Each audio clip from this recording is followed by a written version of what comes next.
Hello दोस्तों, स्वागत है आपका अपने YouTube channel new unique classes में।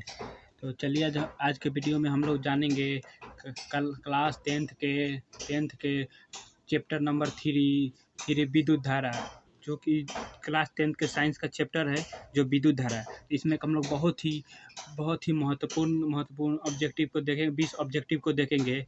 अगर आप इसको अच्छी तरह से पढ़ लेते हैं तो इससे बाहर आपके बोर्ड एग्जाम में नहीं जाएगा। तो चलिए बिना देर के हुए वीडियो को शुरू करते हैं। तो चलिए देखते हैं प्रश्न का पहला क्वेश्चन। निम्नलिखित में से कौन सा पद विद्युत परिपथ में विद्युत शक्ति को निरूपित नहीं करता है। तो विद्युत परिपथ की शक्ति को जो है I² निरूपित नहीं करता है, क्योंकि I² भी निरूपित करता है, VI भी निरूपित करता है और V² भी निरूपित करता है। ठीक है। अगर देखिए और कैसे क्वेश्चन आता है कि विद्युत परिपथ की शक्ति क्या होगी। विद्युत परिपथ की शक्ति में ऑप्शन में ये रहता है, ये भी हो सकता है, ये भी हो जाएगा, ये भी हो जाएगा, लेकिन ये नहीं होता है। ठीक है। विद्युत परिपथ की शक्ति को कौन निरूपित नहीं कर सकता है, तो I² ठीक है। 1 वोल्ट बराबर होता है, 1 वोल्ट बराबर होता है जूल पर कूलम। ठीक है, 1 वोल्ट बराबर होता है जूल पर कूलम, क्योंकि देखिए 1 वोल्ट विभव या विभवांतर कैसे मतलब वोल्ट होता है, तो V=W/Q होता है। ठीक है। तो विभव या विभवांतर कैसे वोल्ट होता है। ठीक है। तो 1 वोल्ट बराबर होगा कार्य के समय तक जूल तथा आवेश के समय तक कूलम। तो इसका इसलिए हो जाएगा 1 वोल्ट बराबर हो जाएगा जूल पर कूलम। तो इसका ऑप्शन नंबर बी हो जाएगा, जूल पर कूलम है। नेक्स्ट क्वेश्चन देखते हैं। ओम मीटर को विद्युत परिपथ में कैसे जोड़ा जाता है। तो ओम मीटर को विद्युत परिपथ में श्रेणी क्रम में जोड़ा जाता है, ताकि इससे जाने वाली सारी धारा की माप हो सके और इसे पता चल सके कि कितना धारा आगे प्रवेश किया है। ठीक है। अगला क्वेश्चन है, परिपथ लघुपतन के समय परिपथ में विद्युत धारा का मान क्या होता है। तो लघुपतन के समय विद्युत धारा का मान अधिक बढ़ जाता है। ठीक है। जब किसी परिपथ में लघुपतन होता है तो इसमें विद्युत धारा का मान बहुत अधिक बढ़ जाता है और इसमें जो तार होते हैं दोनों चिपक जाते हैं। ऐसे से आवश्यकता से अधिक धारा प्रवाहित होने लगती है, इसी को लघुपतन कहते हैं। ये आपका ऑब्जेक्टिव 1 नंबर देगा और ये आपके 2 नंबर के क्वेश्चन में भी आता है कि लघुपतन किसे कहते हैं। तो आप लिख सकते हैं, जब किसी परिपथ में आवश्यकता से अधिक धारा प्रवाहित होने लगती है तो उसे लघुपतन कहते हैं। ठीक है। लघुपतन के कारण तार जो है जल जाते हैं, उसमें तार दोनों चिपक जाते हैं। ठीक है। वही लघुपतन से बचाने के लिए ही मोटे मोटे तारों में जो लगा रहता है कवर मोटे कवर लगाए जाते हैं, ताकि लघुपतन ना हो और तार चिपके नहीं। ठीक है। अगला क्वेश्चन देखते हैं। विद्युत बल्ब से 220 वोल्ट पर 2 एम्पियर की धारा प्रवाहित हो रही है, तो फिलामेंट का प्रतिरोध कितना होगा। ठीक है। तो हम लोग जानते ही है कि R बराबर होता है V/I होता है। ठीक है। जानते ही V बराबर IR होता है, तो R हम लोग को प्रतिरोध निकालना है R। तो यहाँ 220 वोल्ट दिया है तो 2 एम्पियर धारा दिया है। तो यहाँ पे देखेंगे 220/2 करेंगे तो हम लोग कितना हो जाएगा, 110 ओम हो जाएगा। ठीक है। तो इसका ऑप्शन नंबर बी हो 110 ओम। जब जब जब जब जब किसी बल्ब में 220 वोल्ट पर 2 एम्पियर की धारा प्रवाहित हो रही है तो उसका प्रतिरोध होगा 110 ओम होगा। ठीक है। इसको आप निकाल भी सकते हैं और याद भी कर सकते हैं। ठीक है। किसी चालक तार के प्रतिरोधकता का मात्रक होता है। किसी चालक तार के प्रतिरोधकता का सही मात्रक ओम होता है। ठीक है। और किसी चालक तार के अगर प्रतिरोध का है तो प्रतिरोध का ऐसे ही मात्रक सिर्फ ओम होता है और प्रतिरोधकता का ऐसे ही मात्रक ओम मीटर होता है। देखिए तीसरे ऑप्शन में ओम प्रति मीटर है, लेकिन ओम प्रति मीटर नहीं होगा, केवल ओम मीटर होता है। प्रतिरोधकता का ऐसे ही मात्रक ओम मीटर होता है। ठीक है। अब देखते हैं हमारे घरों में जो विद्युत आपूर्ति की जाती है वह होती है।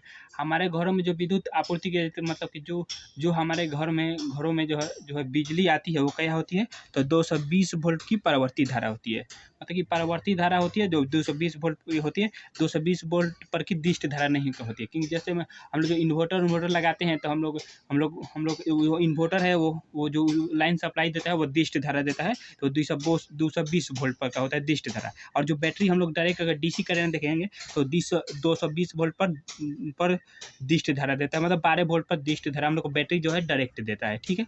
और अगर ये डायरेक्ट क्वेश्चन ऐसा आता है और इस साल भी आ सकता है, इसके 2022 में आने की संभावना पूरी है इस सवाल की। ठीक है। तो आप इसको अच्छी तरह से, हम जो भी क्वेश्चन बता रहे हैं उसको एकदम अच्छी तरह से ध्यान से एकदम याद करिए। आपके बोर्ड एग्जाम में इससे 5 से 6 नंबर कहीं नहीं जाएंगे। ठीक है। और ये जो बता रहे हैं इस ऑब्जेक्टिव के साथ इसे सब्जेक्टिव भी आप इससे बना सकते हैं, हम आपको बीच बीच में बताते रहेंगे। ठीक है। तो इसका आंसर हो जाएगा 220 वोल्ट पर परावर्ती धारा। ठीक है। और देखते हैं अगला क्वेश्चन है, जब किसी चालक तार से विद्युत धारा प्रवाहित होती है तो गतिशील कण क्या होते हैं। मतलब जब किसी चालक तार में हम लोग को विद्युत धारा प्रवाहित हो रही है तो विद्युत धारा का प्रवाह हम लोग जानते हैं इलेक्ट्रॉनों के कारण होता है। तो इलेक्ट्रॉन जब गतिशील होगा तभी ना विद्युत धारा का प्रवाह होगा। तो यहाँ पे हो जाएगा इलेक्ट्रॉन, मतलब कि इलेक्ट्रॉन ही गतिशील होते हैं। ठीक है। और अगला क्वेश्चन देखते हैं 100 वाट तथा 220 वोल्ट के विद्युत बल्ब के तंतु का प्रतिरोध कितना होता है। तो 484 ओम होता है। हम लोग जो लाल बल्ब लगाते हैं जो पीला वाला घर में रहता है 100 वाट तथा 220 वोल्ट के जब धारा आता है तो उसका प्रतिरोध जो है 484 ओम हो जाता है। ठीक है। और ओम के नियम का गणितीय समीकरण है। तो ओम के नियम का हम लोग जानते हैं V = IR होता है। तो यहाँ पे V = IR इस तरह गुना में हो जाएगा तो ये ऑप्शन नंबर बी हो जाएगा, क्योंकि V = IR होता है तो ओम के नियम। तो इसका आंसर बी हो जाएगा, क्योंकि ये घुमा के भी देखता है। आप इसको ध्यान से देखें इसका आंसर टिक करें, वरना देखिए यहाँ पे अगर यहाँ पे R बराबर V/I हो जाएगा जो गलत हो जाएगा। V = IR होता है। ठीक है, हो गया। अगला क्वेश्चन देखते हैं 1 एम्पियर बराबर होता है। 1 एम्पियर कैसे बराबर होता है चलिए हम लोग निकालते हैं। तो 1 एम्पियर आई हम लोग जानते हैं विद्युत धारा को आई से डिनोट करते हैं। I = Q/T होता है। तो आई विद्युत धारा कैसे मतलब एम्पियर होता है। तो 1 एम्पियर बराबर होगा आवेश कैसे ही मतलब कूलम, तो समय कैसा है मतलब सेकंड। तो 1 एम्पियर बराबर हो गया कूलम पर सेकंड। तो इसका ऑप्शन नंबर डी हो जाएगा, कूलम पर सेकंड। ठीक है। अगला क्वेश्चन देखते हैं किसी चालक तार में प्रवाहित धारा के लिए ओम का नियम लागू होता है। मतलब ओम का नियम कब लागू होता है, जब हम लोग किसी चालक तार में ओम का नियम कब लागू होता है। तो आप लोग डिफिनेशन ही पढ़े होंगे, परिभाषा ही पढ़े होंगे कि ओम का नियम का डिफिनेशन होगा समान ताप पर किसी चालक तार में प्रवाहित विद्युत धारा। समान ताप कहिए या अचर ताप कहिए या नियत ताप कहिए, सबका बातें की है, मतलब कि ताप नहीं बदल रहा है, मतलब ताप अचर है। तो इसका ऑप्शन नंबर चलिए ऑप्शन पढ़ते हैं। जब चालक तार का ताप अचर हो, पहला ही ऑप्शन देखिए सही है। जब किसी चालक तार में का ताप अचर होगा तो तब ओम का नियम लागू होगा। जब चालक तार का ताप चर रहेगा तो ओम का नियम लागू नहीं होगा, क्योंकि जब धारा का मान बदल ही रहा है तो ओम का नियम लागू होगा नहीं, क्योंकि हम ओम का नियम जब भी चालक तार का जो है ताप जो है अचर रहता है तभी ओम का नियम लागू होता है। और देखिए आप क्वेश्चन भरमाने के भी दिया है जब किसी चालक के सिरों के बीच विभवांतर अचर हो, मतलब विभवांतर अचर हो चाहे ना हो उससे हमें कोई मतलब नहीं है। हमें चालक तार में ताप का मान अचर होना चाहिए। ठीक है। तो उसका ऑप्शन नंबर ए हो जाएगा। अगर चर भिन्न होगा तो नहीं चलेगा, चालक तार में धारा का मान अचर होना चाहिए। ठीक है। अगला क्वेश्चन देखते हैं धारा मापने वाले यंत्र को क्या कहते हैं। तो धारा मापने वाले यंत्र को अमीटर कहते हैं।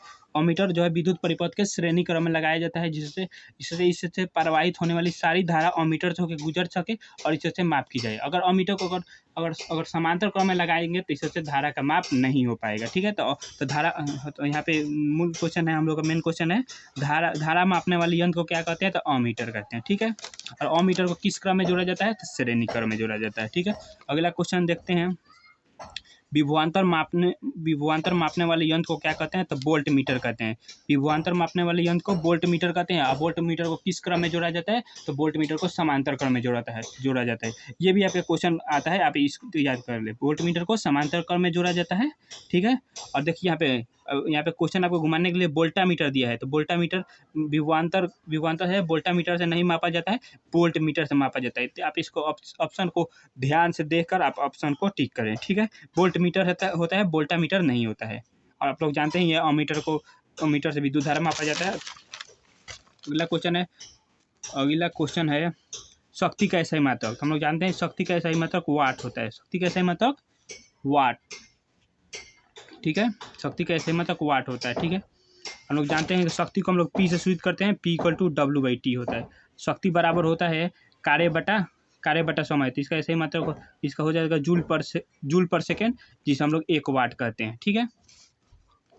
जूल पर सेकेंड जिसे हम लोग 1 वाट कहते हैं। अब है एक विद्युत यूनिट बराबर होता है। एक विद्युत यूनिट मतलब कि एक विद्युत यूनिट बराबर होता है 1 किलोवाट घंटा के।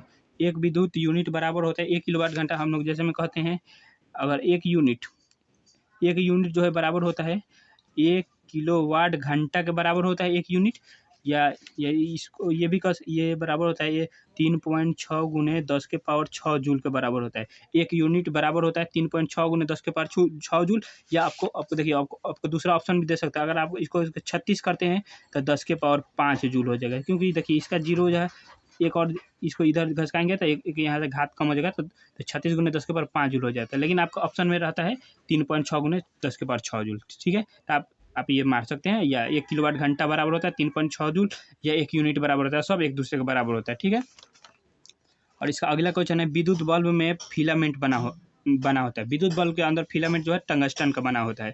विद्युत बल्ब का अंदर फिलामेंट टंगस्टन का बना होता है, क्योंकि क्योंकि यह अत्यधिक ताप पर भी पिघलता नहीं है, ठीक है। विद्युत बल्ब के अंदर फिलामेंट टंगस्टन का बनाया जाता है, क्योंकि इसका इसका गलनांक जो है 3400 डिग्री सेल्सियस होता है, ठीक है। इसे यहाँ तक 34 सेल्सियस ताप तक यह पिघलता नहीं है, ताप तक, ठीक है। और ये पतला और लंबा तंतु है जो है टंगस्टन के इसलिए लिया जाता है क्योंकि इसका इसका प्रतिरोध जो है बहुत ही कम होता है। तो प्रतिरोध कम होगा तो बहुत ही जल्दी टूट जाएगा, तो इससे इसीलिए इसको लंबा और पतला इसलिए इसको पतला और लंबा तंतु लिया जाता है, उसको ऐंठ दिया जाता है ताकि इसका प्रतिरोध बहुत ही मतलब कि अधिक हो जाए, ताकि इसे धारा जाए तो ये गले नहीं, ठीक है। और इसका गलनांक तो ऊँच होता ही है, ठीक है। अगला क्वेश्चन देखते हैं, 1 HP बराबर होता है, मतलब 1 हॉर्स शक्ति बराबर होता है 746 वाट में। 1 HP बराबर होता है 746 वाट, तो HP मात्रक है तो शक्ति कैसे मात्रक, ठीक है। आपका क्वेश्चन ये भी आता है। 1 कूलम आवेश में कितना इलेक्ट्रॉन होता है, तो आप जानते हैं 1 कूलम आवेश के निर्माण में 6.25 × 10⁻18 इलेक्ट्रॉन होते हैं। ये आपके एकदम कंठस्थ एग्जाम एकदम रट लीजिए या याद कर लीजिए, एकदम पूरा एकदम यही आता है, 6.25 × 10⁻18 इलेक्ट्रॉन होते हैं। आपके एग्जाम एकदम आता ही है, आपको चलिए अगला क्वेश्चन देखते हैं। अगला क्वेश्चन, विद्युत बल्ब में कौन सी गैस भरी जाती है, तो विद्युत बल्ब में निष्क्रिय गैस भरी जाती है।